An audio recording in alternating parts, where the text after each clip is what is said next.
mati itu udah dimodifikasi. Tuh. Terus ada beberapa pertanyaan juga. Yang pertama, saya sedikit cerita bahwa di kelas 1, khususnya saya kan megang kelas 1 di kredit. Itu anak laki-lakinya memang agak sulit diatur gitu. Nah, yang jadi pertanyaannya, kenapa kok di sini dengan mudahnya gitu. Anak kelas 1 mudah gitu, mudah diatur, mudah diajak komunikasi, mudah dikembalikan fokusnya sama ibu ya ibu guru satu itu.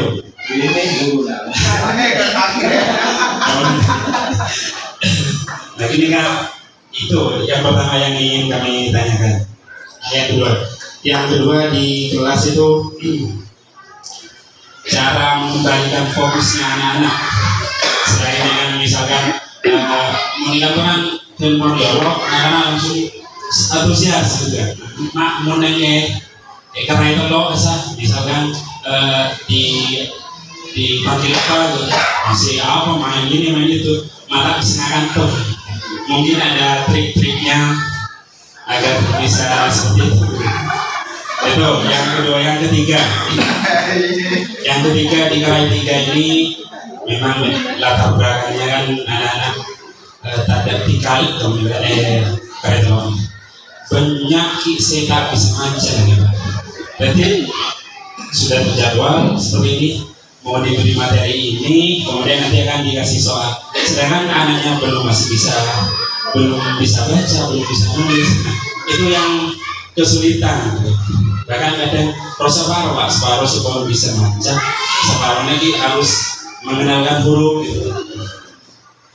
Kini kan apa mungkin pada solusi cara mengajar sehingga yang dihadapkan dengan situasi yang seperti itu. Terima kasih.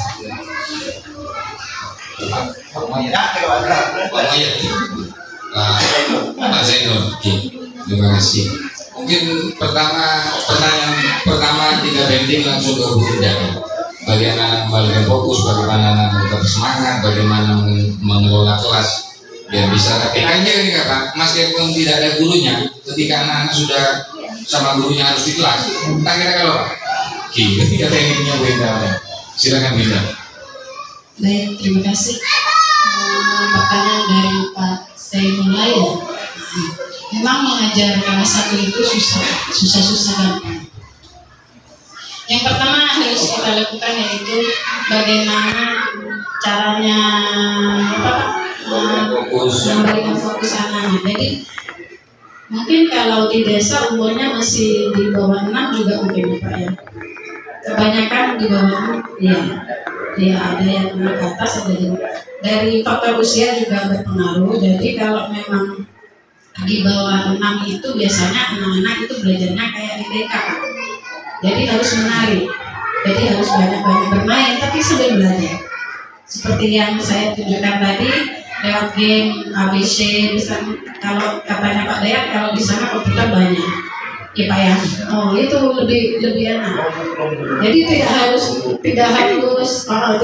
ayo menulis, jangan. Jadi kalau memang umur di bawah 6 itu, memang belajarnya harus banyak-banyak bermain Pak, tapi sambil belajar. Seperti itu. Terus bagaimana memberikan fokus? Kalau dilihat memang mudah, tapi sebenarnya saya melakukannya itu agak-agak susah juga, Pak. Jadi perlu waktu. Perbanyak ice breaking yang seperti tadi, Pak. Jadi kalau sudah ice breaking, biasanya anak-anak kembali fokus lagi, pasti senang. Kalau sudah senang, dia pasti fokus lagi sama gurunya. Seperti itu. Yang kedua apa tadi Pak Lani? Mengelola kelas dengan dana, ya. Saya mengajarkan kalau anak kelas 1 itu harus disiplin. Yang pertama harus disiplin, tertib itu yang pertama. Jadi dibiasakan mulai dari kelas 1 itu disiplin tertib. Jadi kalau sudah seperti tadi yang Bapak lihat, kalau sudah mengerjakan duduk tertib, dipanggil Bu Indah baru ke depan, seperti itu. Dibiasakan seperti itu. Jadi dibiasakan mengajari anak-anak, karena anak-anak kelas 1 sebenarnya untuk dibentuk menjadi sikap yang baik kan Pak, dimulai dari kelas 1 sebenarnya gampang sekali. Nah, itu melatih disiplin dulu. Jadi dibiasakan terus menerus. Nanti kalau awal-awal ya Pak, awal-awal baru masuk dari TK ke SD masih pertama, jangan ditanya Pak salbu, udah saya aja nggak dengerin saya, iya sering. Kalau sudah nggak dengerin, biasanya saya sprinting, saya begitu baru anak. Ayo, kadang saya itu ngasih apa ya? Seperti kalau, ayo yang keluar dari bangku kembali ke tempat dalam hitungan 3. Nah ya kan tadi Pak ya, yang duduknya tertib, saya ibu istirahatkan dulu. Itu sebenarnya anak sudah senang. Pasti tabuan lah saya tujuh. Karena dia tadi mikirnya untuk istirahat ada, harus tertib seperti itu.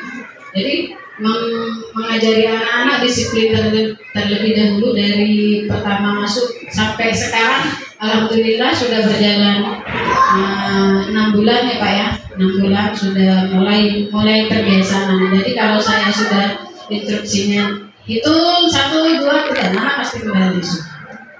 Awal-awal memang agak susah Pak. Jadi intinya perbanyak SDK. Yang kedua perbanyak bermain sambil belajar. Kalau masih umur di bawah 6 itu jangan disuruh nulis Pak, bosan anak. Pasti bosan. Main game seperti tadi sambil belajar mengenal huruf, dipencet seperti itu juga. Yang kata Pak Dayat juga bertukar di sana banyak. Saya rasa fasilitasi untuk muridnya kan sedikit ya Pak ya. Mungkin bisa. Kalau kelas 1-nya mungkin kan nggak begitu banyak seperti yang di kelas saya.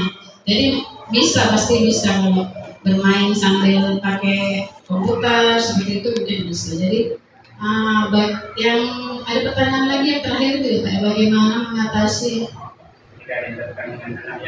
tidak bisa membaca. Nah, tadi Bapak lihat di sebelah saya ada anak satu itu, ya, memang saya bisa. Anak itu ketinggalan dengan temannya yang lain. Karena memang belum mengenal bacanya, belum lancar. Kalau huruf dia bisa. Jadi memang perlu bimbingan saya. Jadi kenapa saya dudukkan di sebelah saya? Biar kalau saya sudah selesai ngajar, saya fokus sama anak itu. Jadi saya menjelaskan dulu sama yang bisa-bisa. Menjelaskan dulu sama yang bisa-bisa. Nanti yang nggak bisa setelah saya menjelaskan, saya kembali yang nggak bisa. Tapi ngasih soalnya sebenarnya jangan sama kalau bisa. Jadi dibedakan. Jangan sama dengan yang bisa. Gak mungkin bisa dia jawaban seperti itu. Tapi kadang anak-anak kalau dibacakan soalnya itu yang nggak bisa baca itu, tapi bisa jawab. Itu juga sudah dapat nilai sebenarnya seperti itu ya kan. Kan nilai tidak hanya harus dari tes tulis aja, tes menjawab berbicara juga bisa ya seperti itu. Jadi memang anak yang tidak bisa baca itu butuh perhatian kita. Jadi kalau langkah saya itu saya jelaskan dulu, setelah jelaskan baru saya ke yang tidak bisa membaca, saya bantu. Itu pun biasanya saya kasih soal tidak seperti itu, hanya ayo tulis huruf B, A gitu, habis itu baca seperti itu. Kalau matematika ya mengenal bilangan masih nggak langsung menjawab pertanyaan seperti tadi itu ya. Itu aja Pak mungkin yang bisa saya bagikan kalau saya mengajar di kelas. Itu saja. Ya terima kasih Bunda. Insya Allah lengkap dibagi. Eki. Intinya kasaran-kasaran kita ngacu sebenarnya. Ya kelas ngacu. Bu Indah juga pernah ikut diklat transisi PAUD SD. Jadi masih bisa menyesuaikan alam TK dengan alam SD. Ini juga penting karena kita akan selalu setiap hari mengajak anak-anak belajar, tapi tanpa dirasakan belajar, tapi seolah-olah bermain tapi sebenarnya belajar. Baik, terima kasih Pak Zainul. Jadi ini perlu kita ambil, artinya perlu diimplementasikan di sekolah kami di SDN Ketawang Kali 3. Dan saya juga salut dengan siswa kelas 2 barusan Ibu Lilis. Bu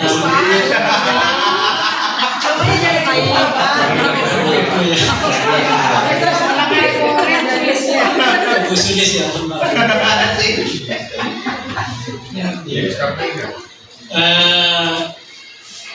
menyampaikan materi dengan rangkaian-rangkaian, kemudian dikasih soal-soal di situ. Ternyata anak-anak di situ bisa menjawab dengan tepat. Ada sih beberapa persen siswa yang masih belum bisa, mungkin dari kurang konsentrasi barangkali seperti itu. Yang saya pertanyakan untuk Bu Sulis, maaf Bu, trik-trik apa yang Bu Sulis laksanakan di kelas 2 sehingga murid-murid di kelas 2 itu menurut saya efektif atau antusias di dalam mengikuti pembelajaran. Seperti itu Bu Sulis. Terima kasih. Mungkin nanti ketika ada pertanyaan lain bisa ditampar sama saya atau teman saya nanti. Terima kasih untuk Bu Sulis. Dengan Bu sama Linda sama Pak. Sebenarnya tadi ini teman saya satu angkatan, dia juga satu angkatan, diangkat satu angkatan dengan Pak Selamat juga. Raja satu angkatan ada ya? Iya. Sebenarnya anak-anak saya itu Pak, kalau tiap hari sebenarnya ya itu tadi tegak sebenarnya, mereka tidak biasa kan dikunjungi seperti itu, tapi kemudian ketegangan mereka cair. Ya, saya bilang Bapak Ibu ini teman saya, ya kan? Jadi mereka ketika saya menerangkan, mereka mengantusias, ingin tahunya itu. Nah, kenapa saya menggunakan botol tadi? Itu adalah salah satu cara saya yang dikatakan Bunda tadi, belajar sambil bermain. Nah, saya pernah menggunakan beberapa metode, tapi kelihatannya metode seperti yang tadi itu yang disenangi oleh mereka. Sambil bermain, belajar sambil bermain, dan memang metode itu Bapak mudah diingat oleh mereka. Jadi mereka cepat mengerti, walaupun tadi mungkin ketika saya beri soal kurang fokus. Ada kan tadi yang seperti itu, karena mungkin dibacanya terlalu cepat jadi kurang dijawab sembarangan. Ya. Ada tadi yang pingin ke depan terus, berebut tadi kan, ini ke depan terus sampai saya membuat berapa tiga permainan di situ tadi. Itu. Ya caranya itu Pak, biar anak-anak itu senang betah di kelas dengan menggunakan itu beberapa permainan. Jangan selalu fokus buku, buka buku ini, kerjakan buku ini. Kalau itu kan sudah metode lama, ya kan, apalagi sekarang sudah banyak fitur-fitur itu yang bisa dijadikan media pembelajaran kita. Squishes juga bisa. Kalau kelas 2 kira-kira ya bisa. Rata-rata mereka ketika saya ajak menggantikan saya jadi operator, mengoperatori temannya, rata-rata mereka bisa. Mungkin karena sudah biasa di rumah atau memang bagaimana, ternyata mereka bisa kan mengoperasikan laptop itu, mereka rata-rata bisa. Ya caranya itu Pak, jangan selalu menggunakan metode-metode lama, ajak mereka bermain. Dan mereka masih masa-masa bermain. Dan rata-rata memang kalau saya seperti yang tadi itu, mereka diingat itu. Jadi cepat-cepat mengerti apa yang kita berikan, apa yang kita pelajari hari ini.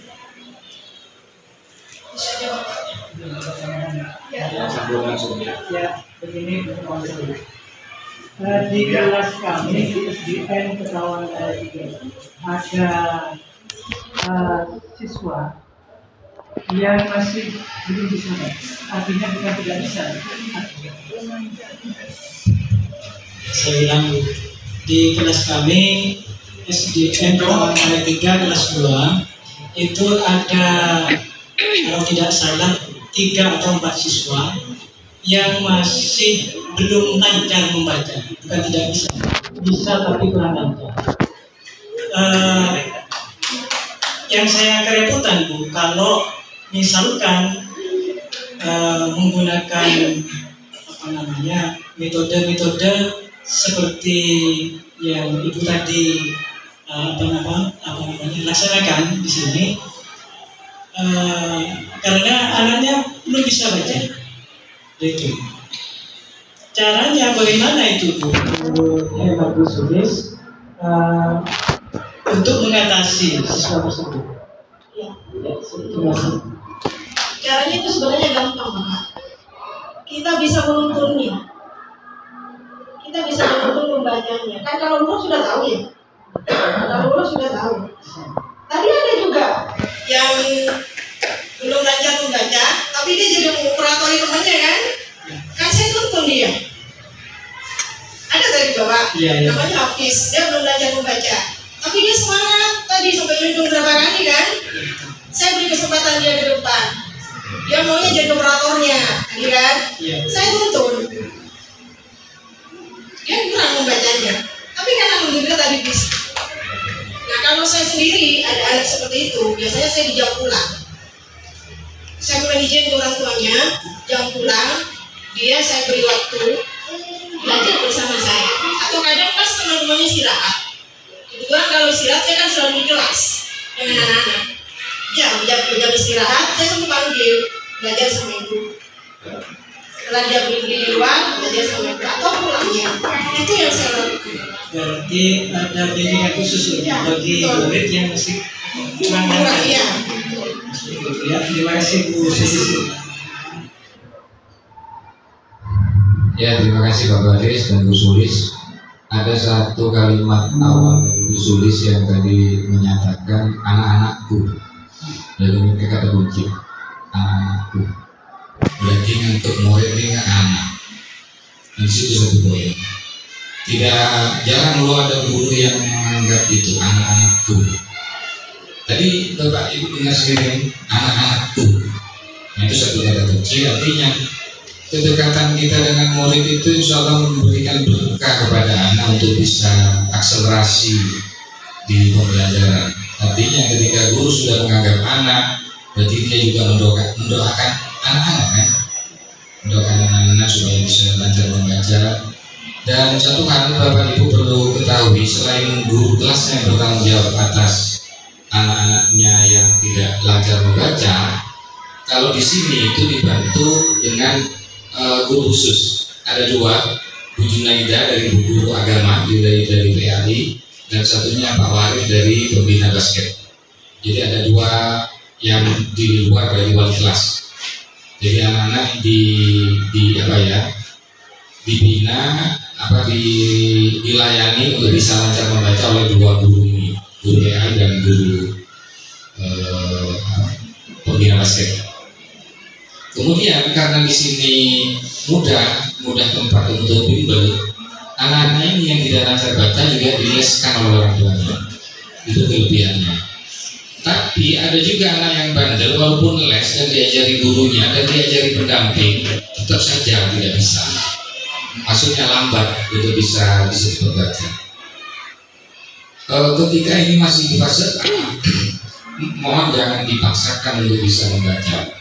Karena ada cara lain dan yang bisa kita tempuh, seperti yang Bu Sulis tadi, bantu jadi operator. Itu kan bisa menyaksikan, menonton bentuk huruf, kata, kalimat, itu kan terekam dengan sendirinya, sehingga di bawah sadar nanti akan muncul kapan suatu hari akan muncul. Oh, ini bacanya Budi, ini bacanya makan, itu pasti akan muncul. Tinggal waktu saja sebenarnya di Bapak Ibu.